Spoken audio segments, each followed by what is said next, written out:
54, ele diz assim: ó Deus, salva-me pelo teu nome, e faz-me justiça pelo teu poder. Escuta, ó Deus, a minha oração, dá ouvidos às palavras da minha boca. Nós vamos, nesse momento, nos curvar a Deus em oração para invocá-lo, para clamar ao Senhor no sentido de ouvir o nosso clamor, ouvir a voz da nossa súplica. Quando a igreja se reúne para suplicar, interceder, rogar, é certo que o nosso Deus está conduzindo o seu povo para esta ação. Então, convido aos irmãos que curvem suas frontes de oração nesse momento, e após o momento de oração silenciosa, eu peço ao nosso irmão Cássio que nos eleve a Deus, invocando o nome do Senhor. Oremos.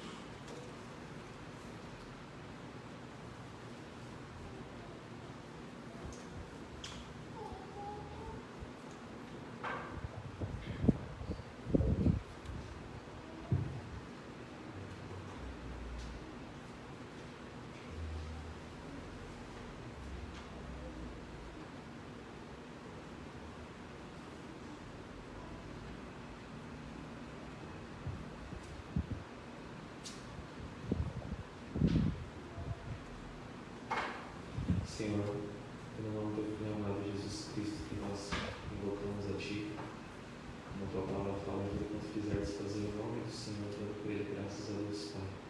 Nós agradecemos por esse dia que o Senhor nos dá, para estarmos unidos em Tua presença, e pedimos ao Senhor, segundo a Tua misericórdia, que o Senhor esteja presente no nosso meio, como o Senhor sempre esteve. O Senhor nos disse que não nos deixaria nem nos desampararia. Então nós agradecemos por sempre estar conosco. A consumação certa, assim o Senhor prometeu. Então nós pedimos, Pai, que o Senhor esteja conosco para hoje nesse momento especial que estamos cultuando a Ti. Possamos, Pai, estar com nossos corações inclinados, Pai, sedentos, como a forte para ouvir a Tua palavra. E dá ao Teu servo, pastor, a palavra, Pai, para que possamos ouvi-la, Senhor, e não só ouvi-la, Senhor, mas praticar. Nós precisamos praticar esta palavra, nós pedimos que o Senhor nos dê essa graça, Pai, essa maravilhosa graça que o Senhor sempre nos dá, e podermos vivermos em comunhão contigo. Nós te pedimos, te louvamos e te agradecemos, em nome de Jesus. Amém. Amém. Eu convido a abrir sua Bíblia no Salmo de número 62.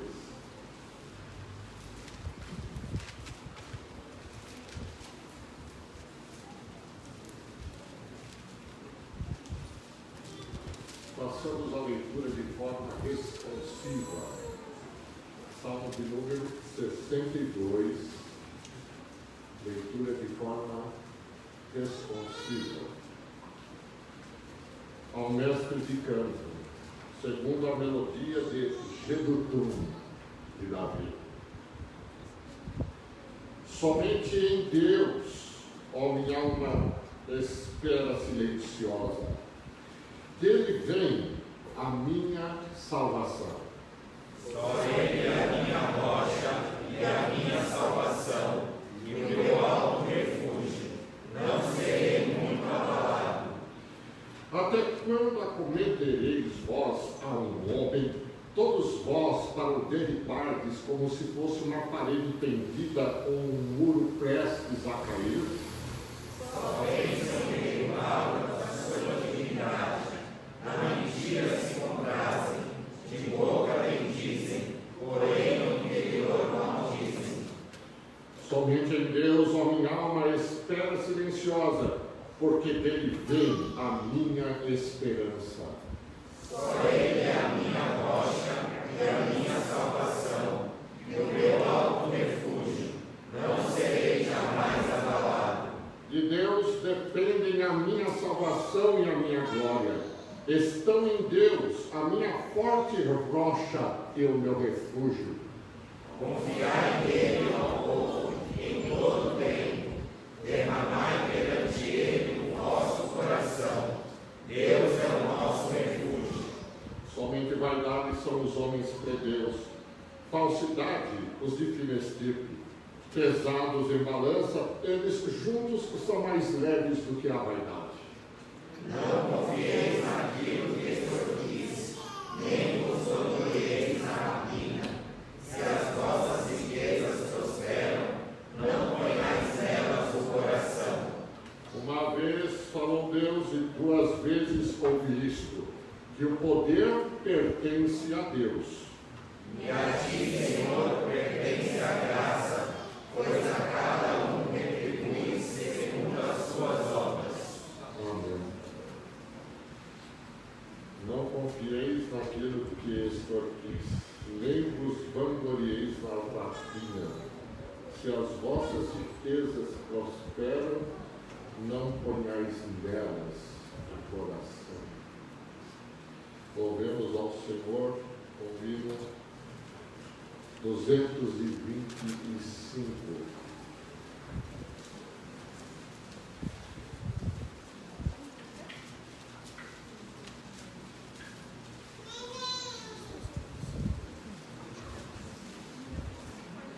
Primeiro.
pedindo ao Senhor perdão dos nossos pecados, confessando ao Senhor as nossas falhas e transgressões, confessando os nossos pecados. Convido o nosso irmão presbítero Lourival a nos elevar a Deus em oração, pedindo ao Senhor que tenha misericórdia de nossas vidas, afaste-nos do pecado, nos lave completamente no seu sangue maravilhoso. Oremos por nosso irmão. Pai de amor e bondade, estamos em culto aqui, que só aqui é devido, Senhor. Neste momento, nós estamos aqui reunidos para ouvir a mensagem trazida pelo teu servo.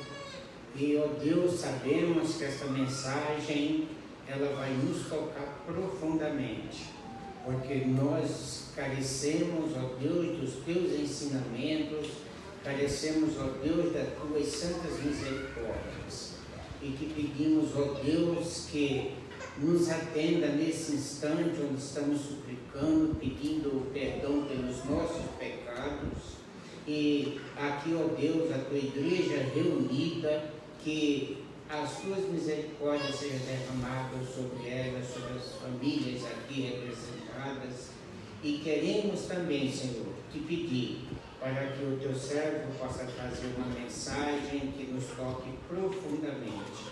Ó Deus, abençoa-nos, perdoa nossos pecados, dá-nos, ó Deus, um momento feliz aqui entre os irmãos, aonde todos nós com o mesmo objetivo de procurar ouvir a tua palavra e sairmos daqui edificados, sairmos melhor do que entramos, ó Deus.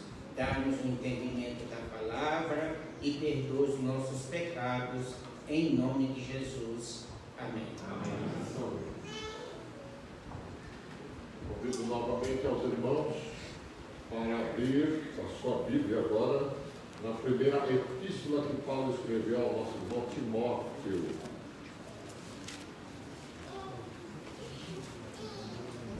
Primeira epístola a Timóteo, capítulo 6. Vamos ler os 3 versículos, 17, 18 e 19. Primeira epístola a Timóteo, capítulo 6, versículos 17, 18 e 19. Eu convido os irmãos a nós fazermos essa leitura todos juntos. Exorta os filhos do presente século que não sejam orgulhosos, nem depositem a sua esperança na instabilidade da riqueza, mas em Deus, que tudo nos proporciona ricamente para nosso aprazimento. Que pratiquem o bem, sejam ricos de boas obras, generosos em dar e prontos a repartir, que acumulem para si mesmos tesouros, sólido fundamento para o futuro, a fim de se apoderarem da verdadeira vida. Amém. E não devemos depositar a nossa esperança na instabilidade das riquezas, mas em Deus. Convido os irmãos a abrir o seu hinário agora no hino de número 134. Ó, buscai não as riquezas.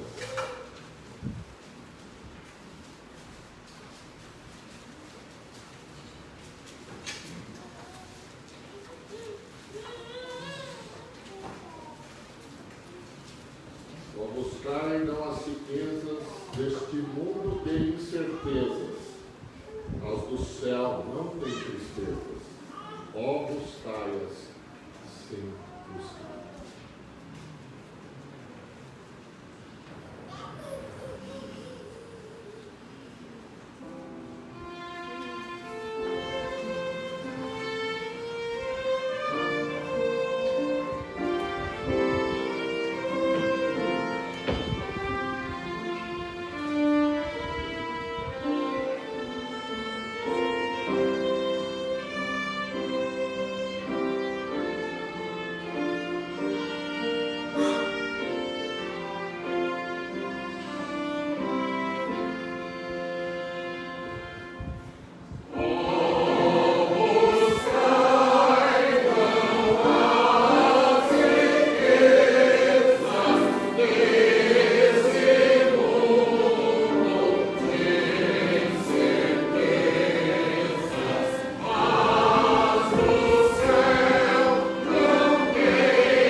vamos orar ao Senhor, adorando e louvando por sua graça e por sua misericórdia. Eu convido o nosso irmão diácono Daniel Geraldo, para orar, nos elevar a Deus em oração neste momento. Todos nós volvemos às nossas frontes para orar junto com o nosso irmão.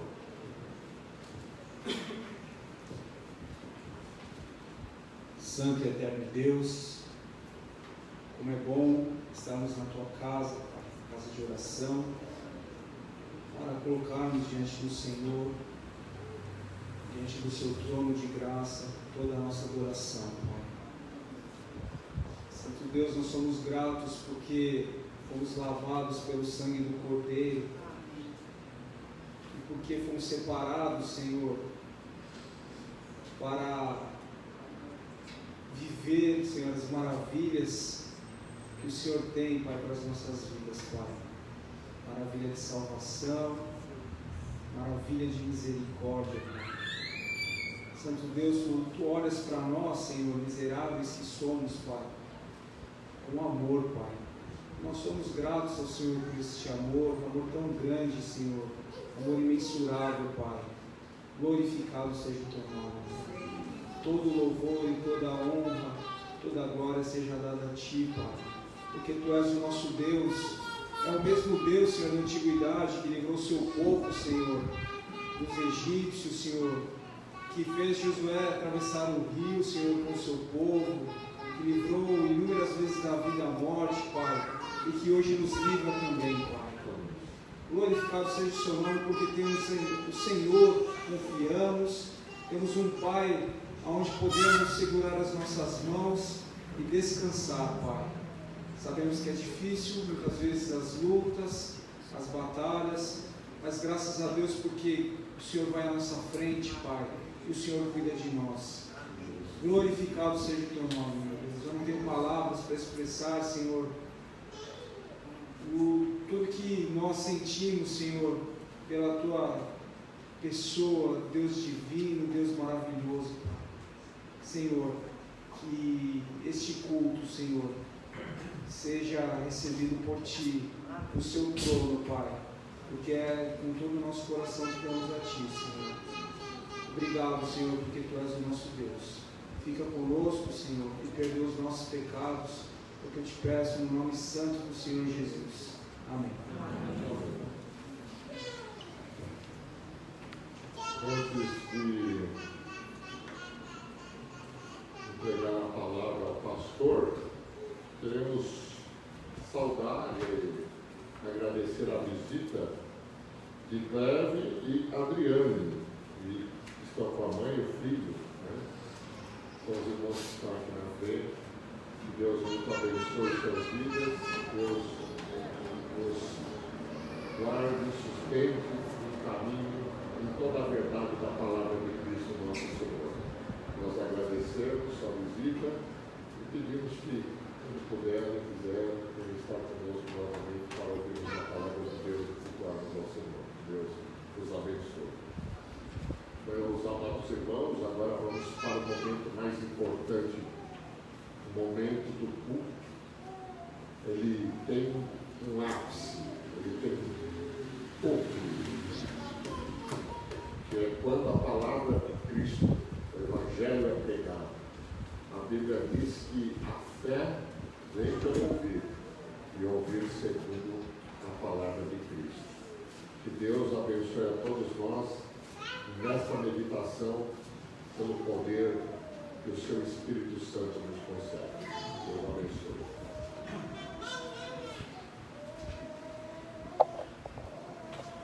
Meus queridos irmãos, amados irmãos, vamos abrir em Mateus capítulo 27. Vamos ler o versículo 1 até o 10.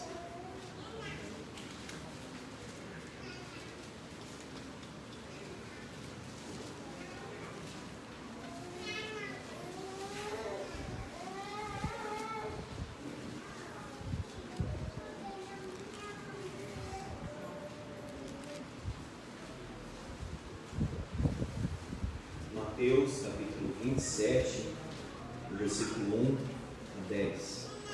Vamos orar antes. Pai grandioso, Deus da glória, Deus soberano, Deus altíssimo. Teu, Senhor, é o domínio, e toda a ciência pertence ao Senhor. Toda a sabedoria é do Senhor. Domina sobre tudo, o nosso coração está em tuas mãos. Pai Santo, nós te damos graças por esse ajuntamento solene e santo, na tua graça, pelo teu poder, mediante a tua misericórdia.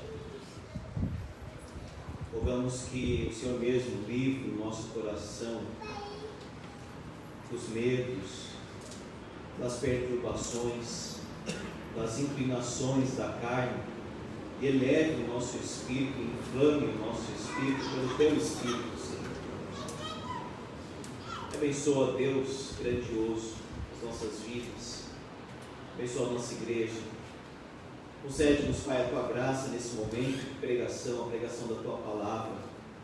Esta palavra viva e verdadeira.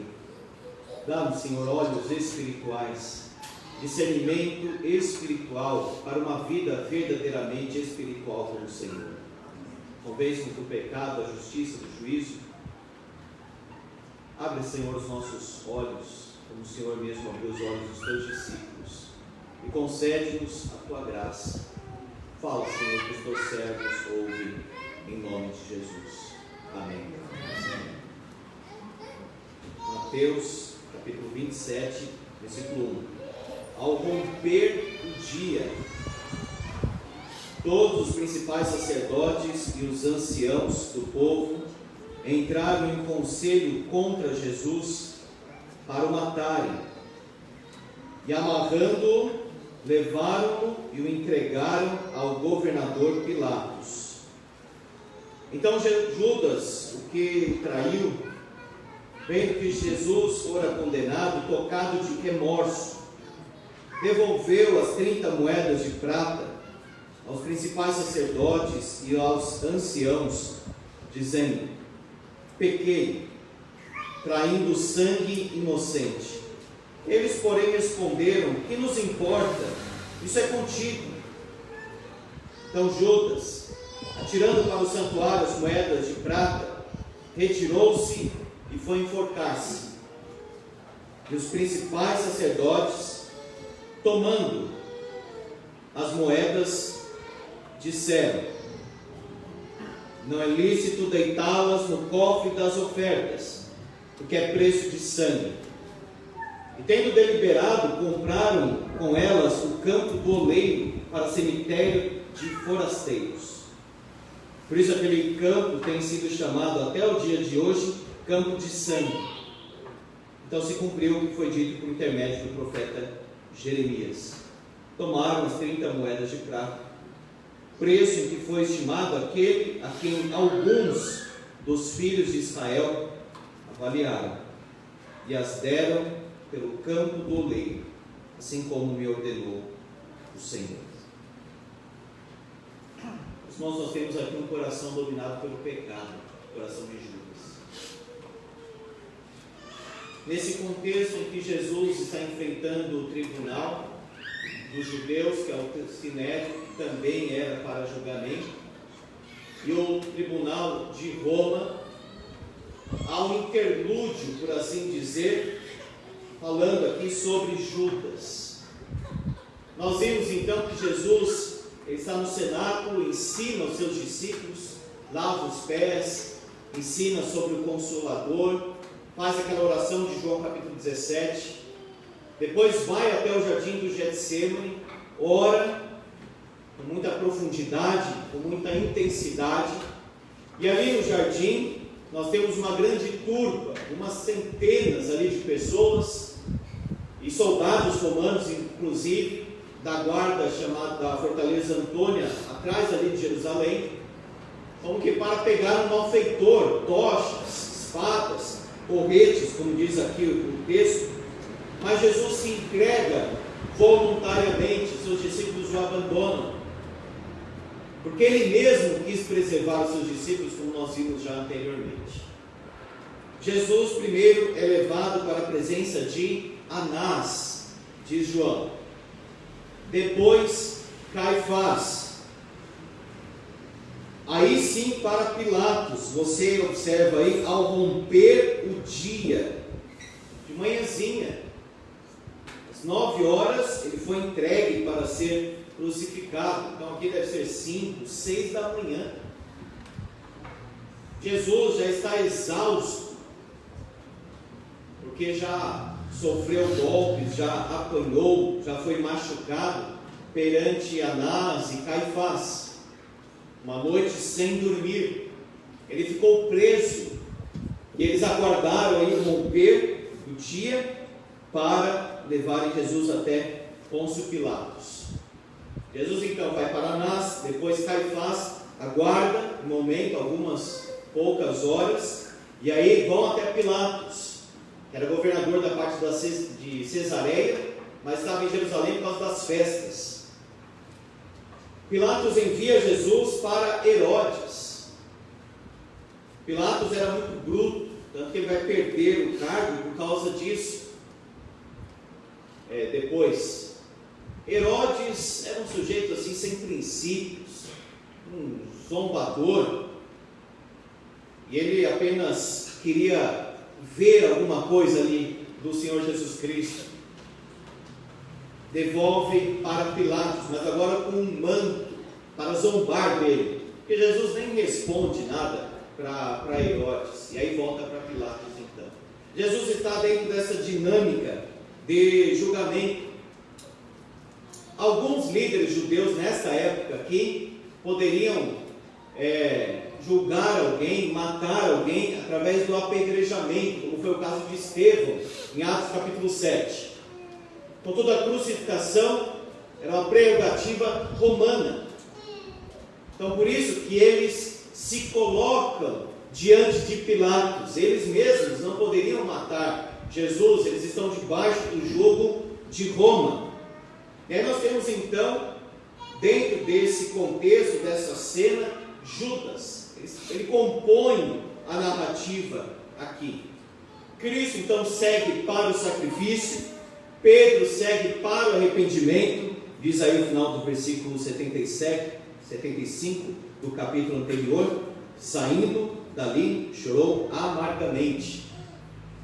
Cristo segue para o sacrifício, Pedro segue para o arrependimento, mas Judas segue para o suicídio. Por que não dizer que ele segue para o inferno?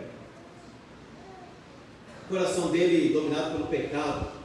O coração das autoridades religiosas aqui também dominado pelo pecado. Judas significa Jeová conduz. Uma grande ironia. E isso revela que a expectativa dos pais era justamente essa: que ele fosse conduzido por Jeová, Javé, o nosso Deus e Pai. Mas ele foi conduzido tragicamente, terrivelmente por Satanás. A Bíblia diz: o diabo entrou nele.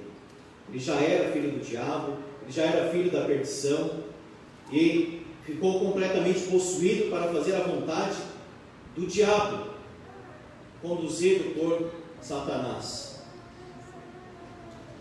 Nosso coração, meus irmãos, está cheio do quê? De Deus, do Espírito Santo, santidade, vida, pureza ou pecado? Vamos ver então o que é um coração dominado pelo pecado.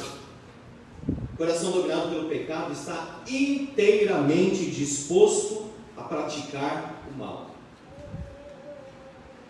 Vejam o empenho destes homens aqui, sacerdotes, anciãos do povo, líderes da comunidade.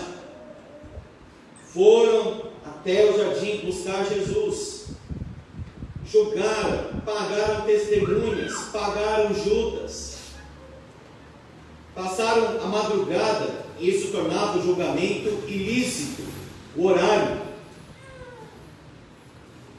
E agora, ao romper interromper o dia, eles não perdem tempo, eles nem dormem para realizar o pecado. Isaías fala sobre isso, a pessoa que pensa em como vai pecar quando vai dormir, para no dia seguinte executar o pecado. Medita no pecado e pratica o pecado. Eclesiastes diz: como não se executa logo a sentença, o coração do homem está inteiramente disposto a praticar o mal, porque parece que não acontece nada. No primeiro momento ele pode até ficar assim incomodado, mas depois ele vê, não acontece nada. Num primeiro momento, muitas vezes, às vezes acontece, mas na maioria das vezes não vai acontecer algo assim de pronto, diz Eclesiastes. Mas veja a disposição para pecar. E eu ensino para a igreja isso. Se o mundo tem tanta disposição para pecar, quanto mais nós deveríamos ter uma disposição ainda maior para realizarmos a vontade de Deus.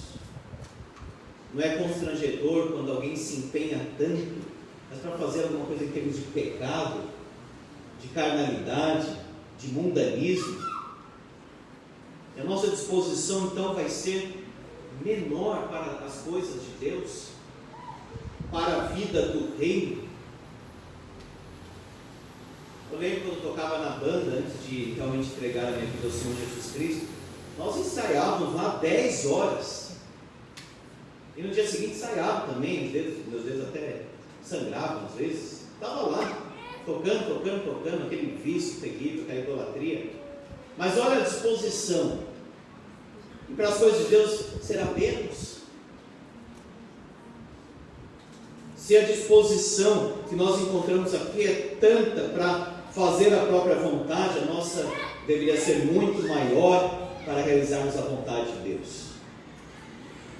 O coração dominado pelo pecado também sempre encontrará apoiadores cúmplices da iniquidade.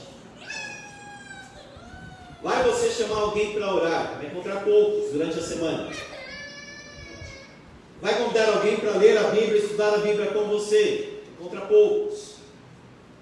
Para evangelizar, encontra poucos. Mas vai pecar, está vendo? Quantos cúmplices da impiedade vai encontrar? Olha o texto aí, os principais sacerdotes, anciãos, sinédrio, aí eles começam a manipular o povo, todo mundo reunido, incentivado para pecar. O coração dominado pelo pecado, que deseja pecar, vai encontrar aí parceiros neste empenho. Agora, quem deseja ser fiel vai ser abandonado por muitos. Você jovem vai ter poucos amigos, vai ser zombado mesmo por muitas posturas, convicções que tem. É assim mesmo. Não tem como ser amigo de Deus e amigo do mundo ao mesmo tempo. O coração dominado pelo pecado encontra parceiros para pecar. O coração dominado pelo pecado não reconhece a soberania de Deus. Olha a atitude deles. Amarraram Jesus, versículo 2. Consegue imaginar isso? Amarrando, levaram e o entregaram ao governador Pilatos. O coração dominado pelo pecado é tão tolo, é tão insensato, é tão tomado por estupidez, que amarra Jesus aqui. Quem o homem pensa que é para amarrar o Senhor Jesus? O Salmo 2 diz: vamos tirar as algemas, como se Deus estivesse colocando ali uma cadeia, uma prisão, um cárcere em cima das pessoas. Eles querem romper as cadeias da cabeça deles, que Deus impôs, para amarrar aqui o Senhor Jesus. Mas quem se entrega, quem está no controle, no domínio da situação de uma forma serena, é Cristo. É Ele que se permite aqui a cruz, é Ele que se permite as cadeias ser amarrado, para que amarrasse Satanás. Como diz o Evangelho de Lucas e o livro de Apocalipse, que o inimigo está amarrado no sentido de não mais enganar as nações. O Evangelho progride, porque Cristo se entregou. Mas olha como o pecador ofende a soberania de Deus. Fala abertamente contra Deus, como se pudesse fazer isso, como se não tivesse um peso em cima disso. Amarraram, levaram e o entregaram ao governador Pilatos. Tudo isso cumprindo a vontade de Deus. Está lá em Atos capítulo 4. Cumprindo o Salmo 2. É Ele quem se entrega. Mas o coração dominado pelo pecado também verá o fruto do seu pecado, do seu desejo. Olha o versículo 3. Então Judas, o que o traiu, vendo que Jesus fora condenado, tocado de remorso, devolveu as 30 moedas de prata aos principais sacerdotes e aos anciãos. A teologia liberal, que faz uma leitura meramente humana deste relato, diz o seguinte: Judas entregou Jesus para provocar uma ocasião de libertação de Roma. Essas revistas chamadas de científicas falam muito dessa perspectiva e aliviam um pouco o lado de Judas, mas isso é errado, não tem a menor base bíblica. Retira o fundo espiritual da cena. Judas era ganancioso, avarento, ladrão, filho da iniquidade, por isso que ele entregou Jesus. Não é uma explicação de provocar uma ocasião para Jesus ali de repente se levantar e dominar Roma. Mas vejam que ele entregou Jesus, mas parece que ele acreditava que não aconteceria de uma forma tão grave. Diz o texto que vendo que Jesus fora condenado. Mas o que ele pensou então? Olha como o pecado engana. Olha como o fruto do pecado tem uma hora que acontece, vem. Davi pecou, o filho morreu, depois o outro filho também morreu, o reino ficou fragmentado, despedaçado. A Bíblia diz: o vosso pecado vos há de achar. Semeia pecado, colherá pecado ainda maior e desgraça, coisas ruins. O que Judas pensou? Na verdade, ele estava possuído pelo demônio mesmo, inclinado e levado pelo inimigo. Mas vejam, o coração dominado pelo pecado verá o fruto do pecado. Muitas vezes é tarde para consertar. Ele cai no desespero. E agora? Ele vai e se mata. Não conseguiu nem lidar com a situação. Vendeu por 30 moedas de prata. E a coisa foi desenrolando. Daqui a pouco ele olha para Jesus nas mãos de Pilatos, porque Deus deu essa autoridade, ele mesmo está se entregando. E ele pensa: o que eu fiz? Com todo o coração dominado pelo pecado, troca o bem maior pelos prazeres inferiores deste mundo. Cristo ou 30 moedas de prata? A vida com Cristo ou a vida com dinheiro? Porque diz o Evangelho de João que o dinheiro que as pessoas ofertavam, em parte ele colocava na bolsa, em parte ele pegava para ele. Era ladrão. Vejam, ele estava andando com Jesus. Ele não estava tendo uma influência da luz, ele estava com a luz ali do lado dele, o Deus encarnado. Mesmo assim o coração continua duro.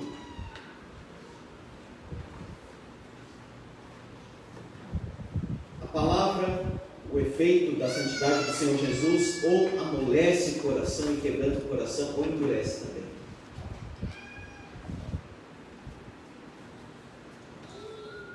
Que desperdício, Judas. Que desperdício do grande privilégio de estar ali ao lado do Senhor Jesus. Porque trocou as coisas. Cristo ou Barrabás? Tem um sermão muito interessante do Charles Haddon Spurgeon, que é justamente esse tema: Cristo ou Barrabás? E todas as vezes que nós negamos Cristo, nós estamos escolhendo Barrabás. estamos negando o Salvador. Pelo que, irmãos? O que é mais precioso do que o Senhor Jesus Cristo? O que esta vida poderia oferecer? Tanto o Senhor Jesus fala que dará um homem em troca da sua alma. A pedra preciosa daquela parábola que nós cantamos no hino, pedra fundamental, é o Senhor Jesus Cristo, aquele homem que encontra, vende tudo que tem e diz: eu quero aquela pedra, eu quero o Senhor Jesus Cristo. Mas o coração dominado pelo pecado não busca o verdadeiro arrependimento. A tradução ficou aqui muito precisa, tocado de remorso. A palavra grega é muito ampla, mas o contexto aqui aponta exatamente para isso. Não é arrependimento, é um mal-estar. Isso não significa nada. Deus quer arrependimento. Deus quer aquela tristeza segundo Deus que produz arrependimento. A tristeza segundo o mundo produz morte. Esse remorso: eu estou me sentindo mal. E daí que está se sentindo mal? Qual é o próximo passo disso? Porque esse é apenas o primeiro. A culpa deve nos levar para a cruz e para a santidade. Aquele que confessa e deixa alcançará misericórdia. Então Judas tem remorso, mas o que vale isso? Pelo contrário, afundou ele ainda mais, aprofundou ainda mais a podridão do coração dele. Vamos parar, irmãos, de consultar os nossos sentimentos. Deus quer arrependimento, Deus quer mudança de vida. Deus olha para mim, para você e diz: que bom que você está se sentindo mal porque pecou, mas agora muda de vida então. Vamos consagrar a vida, vamos amputar o pecado dos nossos hábitos, vamos viver para Deus. Remorso, isso é Judas. E olha só, ele vai devolver o dinheiro, não sabe o que fazer. Atira para o santuário, diz o versículo 5, santuário, não pátio. Ele lançou num lugar que era considerado santo. Por isso que os sacerdotes não poderiam nem pegar aquele dinheiro para colocar no cofre. Ele pegou e lançou lá no santuário, diz aí o versículo 5. O que isso nos ensina aqui para a nossa vida de fato? Prazer, meus irmãos, que nós tanto idolatramos, ele vai embora.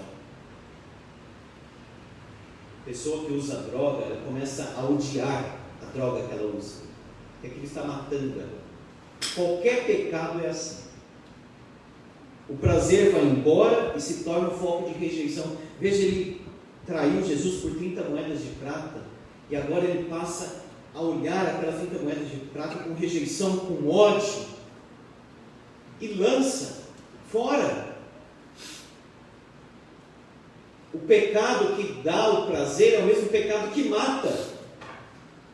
Dá prazer no primeiro momento, mas depois mata, destrói, acaba com a pessoa. Qual que é o problema de Judas? Ele não vai buscar o Senhor, ele busca os homens. Veja, se nós pecamos, nós temos que acertar as coisas se nós ofendemos alguém. O problema é que Judas só faz isso. Ele só procura os homens. A confissão dele, se você observar aí, está até certa. Pequei, traindo sangue inocente. Mas ele está falando isso para quem? Para Deus? Ele está se colocando na presença de Deus, confessando seus pecados. E mais, essa confissão assim é muito ampla. O que ele fez, não quem ele é. Se quer confessar verdadeiramente seu pecado, se Judas fosse confessar verdadeiramente, seria assim: Deus, eu sou ganancioso, eu sou avarento, eu sou terrível. O pecado não merece o perdão do Senhor, mas eu conto com a sua misericórdia. Esse coração aqui é enganoso, é maligno. Isso que é confissão de pecado. Não é pequei traindo sangue inocente. Isso é amplo demais. E a nossa confissão mais íntima, mais devocional, no nosso particular, deve ser mais específica. Deus, o meu coração está adulterando. Deus, o meu coração está fornicando. Deus, o meu coração é avarento. Deus, eu agi contra o teu filho. Mas ele vai e fala dessa forma: pequei traindo sangue inocente. Quer devolver aquelas moedas de prata.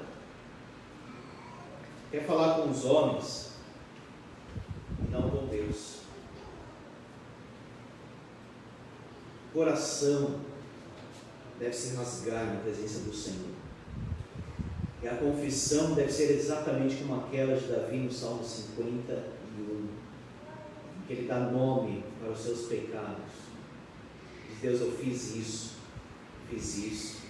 fiz aquilo, não estou aguentando mais ficar longe do Senhor. Meus ossos aqui estão se envelhecendo. Salmo 32 e Salmo 51. O que ele pede para Deus? Não um novo comportamento, ele pede um novo coração. É isso que nós precisamos na confissão. Cria em mim, ó Deus, o coração puro, e renova dentro de mim um espírito inabalável. Não é simplesmente oferecer um sacrifício que agrada a Deus ao coração contrito, compungido, o qual Deus não desprezará. O coração dominado pelo pecado também não se preocupa com o estado espiritual do pecador. Olha aí os líderes religiosos. O que nos importa? Isso é contigo. E daí? O problema é seu. Quando alguém vem e confessa alguma coisa, ainda que seja geral, aquele que é espiritual, religioso, que conhece a Deus, precisa conversar com a pessoa, precisa convencer a pessoa, precisa ajudar. Mas olha o que eles fazem. O que nos importa? Irmão, será que é essa a minha atitude ou a sua, diante da necessidade dos outros? O que nos importa? Cada um com seus problemas. Essa é a tendência moderna. Esse individualismo, essa vida separatista, que não está nem aí para as necessidades dos outros, ou o coração das pessoas. O que nos importa? Isso é contigo.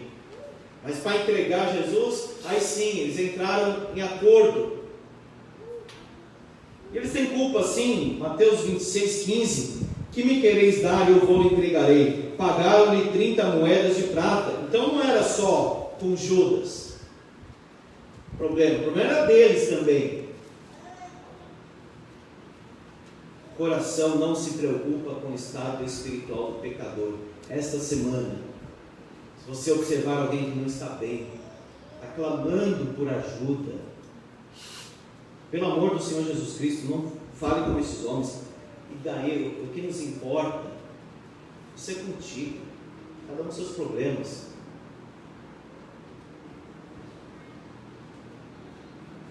Uma igreja que teve a decisão de fazer a escala para o culto nesses dias de protocolo, etc., tinha fechado o número dos presentes, mas aí chegou um visitante na igreja. Isso eu estou falando, é o que aconteceu de fato. Chegou um visitante e tiveram a mesma postura aqui. Falaram assim: olha, a escala, o número dos inscritos já fechou. Bom, se queriam cumprir a escala, etc., que alguém que já é da igreja saia e dá lugar para o visitante, não é possível. E a pessoa ainda falou, a visitante: eu estou desesperada. Sabe o que falaram para ela? A gente manda o link. Fizeram exatamente como esses líderes aqui, que nos importa. Não falaram isso, mas fizeram isso, está na mesa. Olhar para uma necessidade, alguém que está clamando, alguém que está desesperado, dizer assim: eu prezo pelo meu conforto, eu prezo pela minha saúde, eu já tenho muitos problemas. Irmão, se Jesus fosse pensar nisso, nunca teria vindo para cá, não é? Para nos suportar, para morrer em nosso lugar. coração tão dominado pelo pecado não está nem aí para os outros. E o coração dominado pelo pecado cumpre parcialmente a lei. Olha a hipocrisia. Quando Judas lança lá as moedas, eles falam assim: não é ilícito deitá-las no cofre das ofertas, porque é preço de sangue. Não é lícito? E é lícito o que eles estão fazendo aqui? Olha como é terrível essas palavras. Não, a gente não pode fazer isso, porque na lei está escrito tal. E pode julgar alguém de madrugada? E pode fazer acordo com Judas? E pode pagar testemunhas falsas de acordo com a lei? O coração dominado pelo pecado, então, ele cumpre a lei parcialmente, ele vai pincelando assim o que convém cumprir e o que não convém.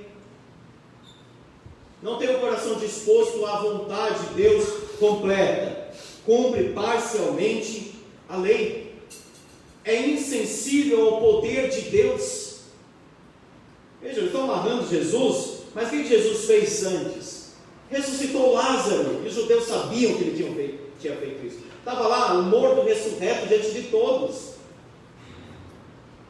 Ele andou sobre as águas e diz, Marcos, tinha outros barcos ali, foi testemunhado pelos outros, aquela cena poderosa. Ele mostrou poder sobre a natureza, sobre o homem e o inferno, mas o coração dominado pelo pecado não amolece, não se inclina, e pelo contrário, só diz o seguinte: não é lícito pegar essas moedas e lançá-las no cofre. Farisaísmo, isso aqui é a hipocrisia do farisaísmo. Cumpre parcialmente a lei, coração dominado pelo pecado, e não tem discernimento das Escrituras.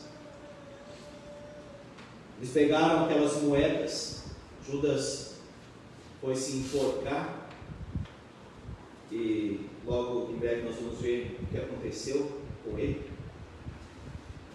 Pegaram aquela moeda e pensaram: o que nós vamos fazer com isso? Judas morreu, então eles compraram um campo em nome de Judas. Olha o jeitinho aí para cumprir a lei de alguma forma. Compraram em nome de Judas. Por isso que Pedro diz que ele comprou, porque comprou em nome dele um campo. Eu vejo que era um valor considerável. Campo de sangue, campo do oleiro, cemitério de forasteiros. Deixa os gentios ficarem lá, né? Essa é a ideia. Mas diz Zacarias capítulo 11, exatamente esta profecia misturada um pouco com Jeremias. Nós não temos uma citação de Zacarias aqui literal, porque Mateus, e isso é muito comum nos evangelistas, eles citam um texto muitas vezes juntando com outros. Paulo também faz isso em Romanos, e Hebreus também. Não é uma citação direta, é uma citação indireta, e há uma fusão aí de versos. Nós temos então aqui Zacarias capítulo 11, nós temos também Jeremias, e na ordem canônica hebraica, Jeremias aparece primeiro. Então não foi um lapso, achou que era Jeremias, mas é Zacarias, um erro. Não, a Bíblia não tem erro, o erro está no homem. Se alguma coisa ainda não está muito clara, nós que ainda não alcançamos,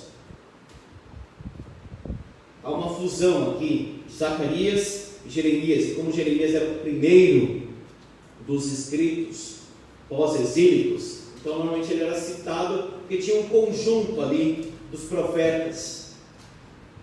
Mas observem que eles compraram aquele campo com as 30 moedas de prata, o preço estimado, no caso lá, o bom pastor, o profeta.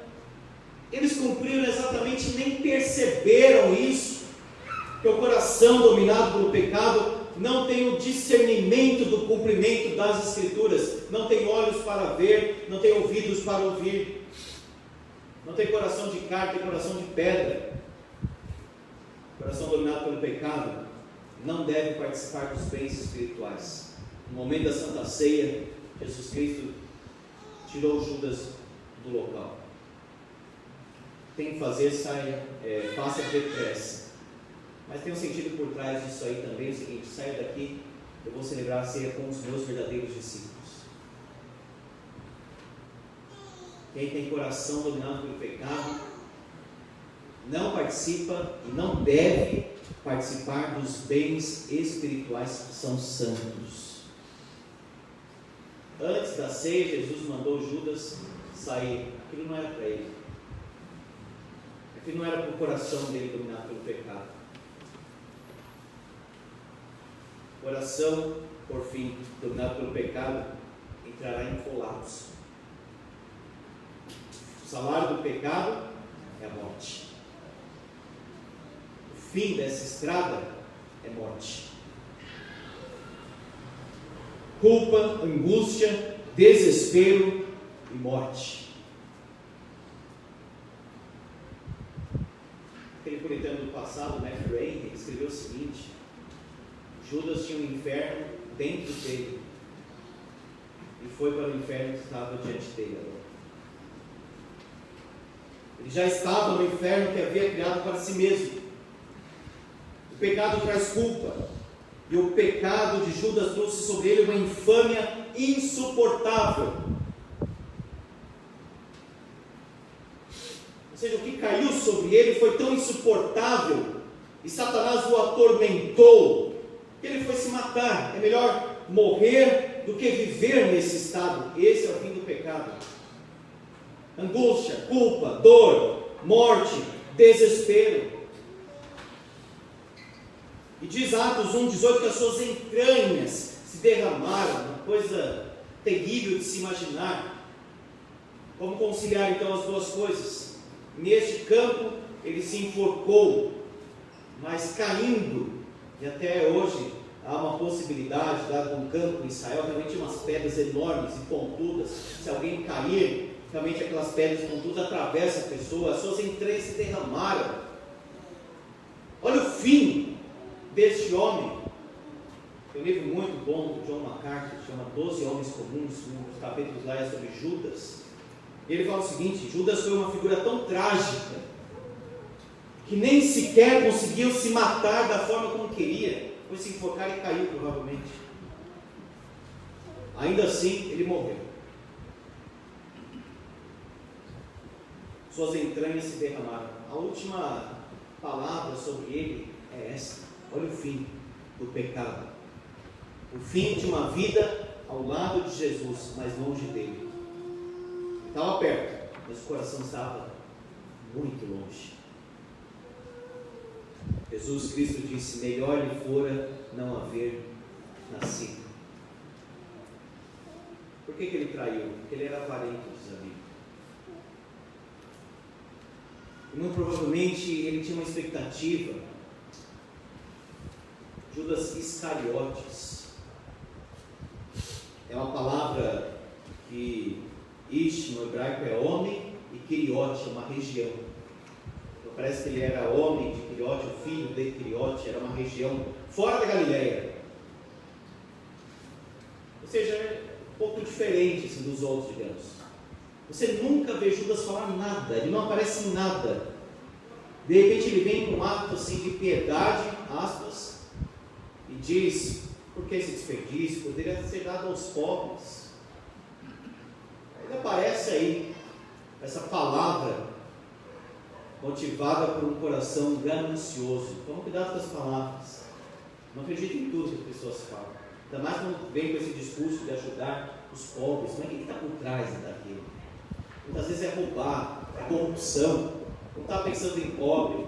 A Bíblia fala, ele não fez isso porque estava pensando nos pobres, não, porque era ladrão.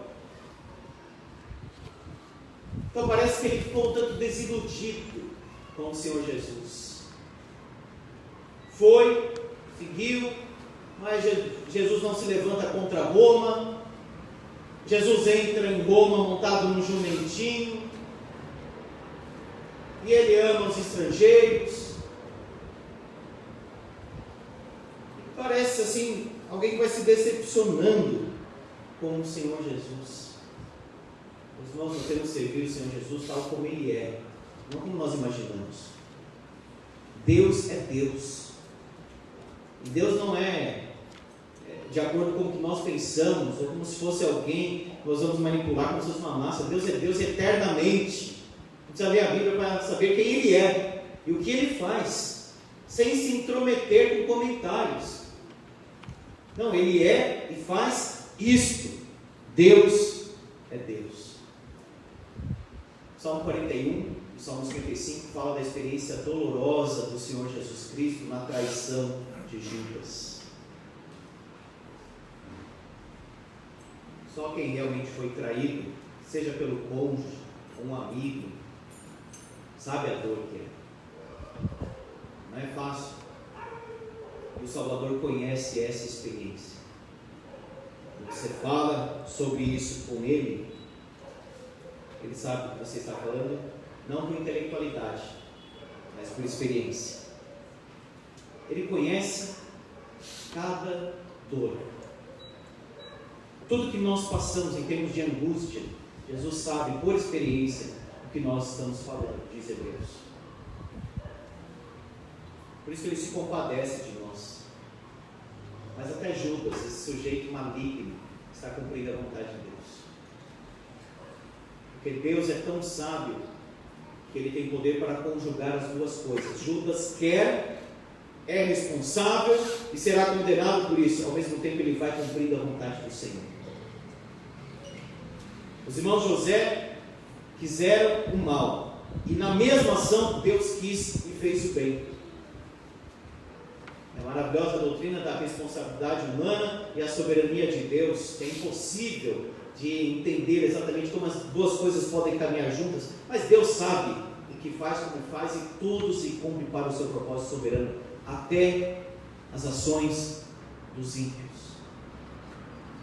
A ação de Satanás em cima de Jó o abençoou, estava dentro do plano de Deus.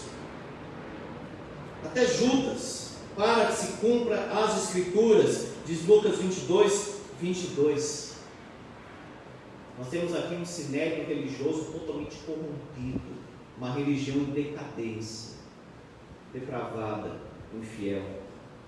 Nós temos um discípulo aqui totalmente endurecido pelo engano, pelo pecado, mas ao mesmo tempo, Cristo, Cordeiro que entrega a sua vida.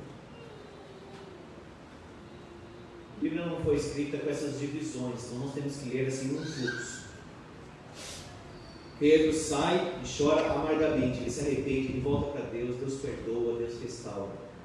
Judas sai para se enforcar.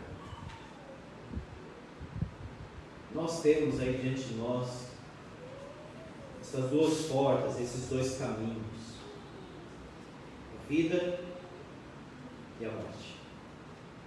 Nós podemos encontrar hoje um Deus perdoador, um Deus da graça, para não encontrarmos posteriormente um Deus cheio de ira, de juízo.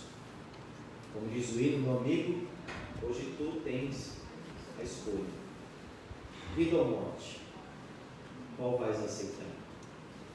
Amanhã pode ser muito tarde. Hoje, Cristo te quer libertar. Qualquer coração, mais dominado que esteja pelo pecado, Cristo pode vencer este domínio e dominar o coração. Cristo pode arrancar as cadeias do pecado. Se o Filho do Homem vos libertar, verdadeiramente sereis livres. Que Deus nos ajude. Amém. Vamos orar. Pai, tem misericórdia da nossa vida espiritual, da nossa vida religiosa, para que não seja mecânica, fria, para que não estejamos envolvidos com as coisas do Senhor, sem termos comunhão com o Senhor mesmo. Livra-nos de um coração endurecido pelo pecado, pelo engano do pecado. Livra-nos de um coração dominado pelo eu, pela carne, pelo mundo. Pai, tem misericórdia de nós. Produz em nós o arrependimento para a vida. Dá-nos vida, Senhor. Que haja uma entrega da nossa parte, Se há alguém aqui que ainda está com este coração de trevas, Senhor, que a tua luz possa brilhar. O Senhor que disse: haja luz, e houve luz, e possa dizer também nos corações aqui presentes: haja luz, para que haja luz. Obrigado pelo teu grande amor, entregar teu filho para morrer por nós, traído, abandonado, machucado, moído, traspassado, crucificado, amaldiçoado por nós. Pai, louvado seja o Senhor por teu grande amor. Tem misericórdia de nós, em nome de Jesus. Amém, Senhor.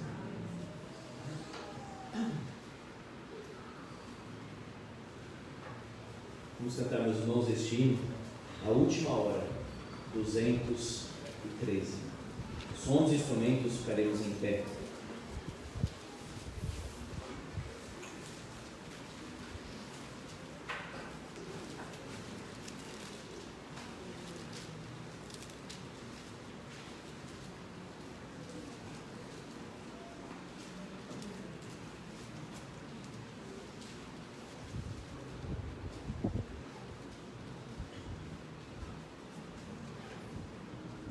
A versão anterior dizia: hoje tu tens a escolha, mas esta aqui diz: hoje tens a escolha. É mais atual.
Deus, que haja salvação nesta casa de oração.